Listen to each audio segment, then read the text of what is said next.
नहमदु व नसल्ली अला रसूलिहिल करीम बिस्मिल्लाहिर्रहमानिर्रहीम। इस्लामिक पॉइंट ऑफ टीवी के नाज़रीन सामाईन, कैसे हैं आप सब? अस्सलामु अलैकुम रहमतुल्लाहि व बरकातुहू। आप लोग जानते हैं कि आपका सब्र सबसे बड़ी आपकी ताकत है। तुम्हें मालूम है तुम्हारा सब्र तुम्हारी सबसे बड़ी ताकत है, ऐसी ताकत जिसमें अल्लाह तुम्हें संभाले रखता है, गिरने नहीं देता। तुम्हारे दिल में आने वाले हर ख्याल का अल्लाह को इल्म है, वो जानता है तुमने अपने अंदर क्या क्या छुपा रखा है। वो काफ़ी देर बैठी आंखों में आंसू लिए इस आयत पर उंगली रखे इसको महसूस कर रही थी, जैसे रब इससे बातें कर रहा हो और उसको समझा रहा हो। उसने कुरान पाक के चौथे सुपारे की आयत नंबर 93 पढ़ी, जिसमें अल्लाह ताला ने फरमाया वलल आखिरतु खैरुन लका मिनल ऊला, तुम्हारा मुस्तकबिल तुम्हारे माजी से बेहतर होगा इंशाल्लाह।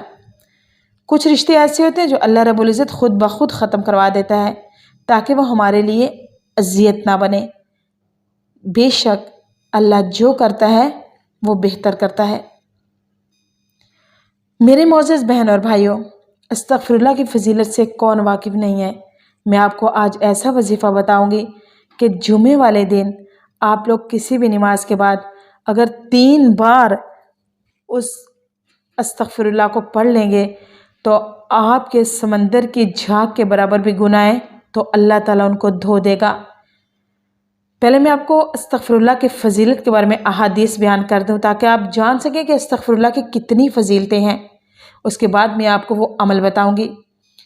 हज़रत इब्न अब्बास रज़ियल्लाहु तआला अन्हु फरमाते हैं कि आप सल्लल्लाहु अलैहि वसल्लम ने फरमाया जो शख्स इस्तग़फ़ार को अपने ऊपर लाजिम कर ले तो अल्लाह रब्बुल इज़्ज़त इसके लिए हर तंगी से निकलने का रास्ता निकाल देता है और हर परेशानी और हर गम से इसको निजात देता है और इसको ऐसी जगह से रिज़्क़ देता है जहाँ से इसने सोचा भी नहीं होता। इस्तग़फ़ार हर तंगी और मुश्किल से निजात का रास्ता है, हर गम और फ़िक्र से आज़ादी का रास्ता है।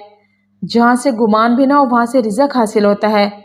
अल्लाह ताला गाफिलीन के सबसे बंदे को निकाल लेता है। 700 गुना इंसान के माफ़ हो जाते हैं।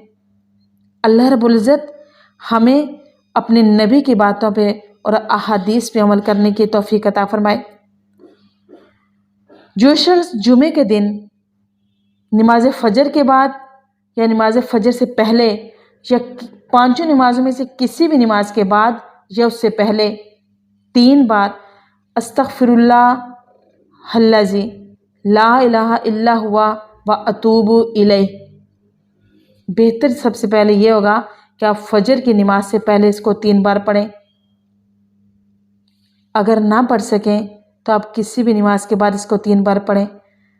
इंशाअल्लाह ताला आपके जितने भी गुनाह होंगे वो सारे अल्लाह रब्बुल इज़्ज़त अपने करम अपनी रहमत के सदके अल्लाह रब्बुल इज़्ज़त माफ़ फरमा देगा। अल्लाह ताला हमें अमल की तौफीक अता फरमाए। बहुत शुक्रिया आप लोगों ने वीडियो को देखा। अच्छी लगे तो लाइक एंड शेयर कर दीजिए। दुआ में याद रखिए। जज़ाकल्लाह व आखिर दवाना अनिल हम्दुलिल्लाहि रब्बिल आलमीन।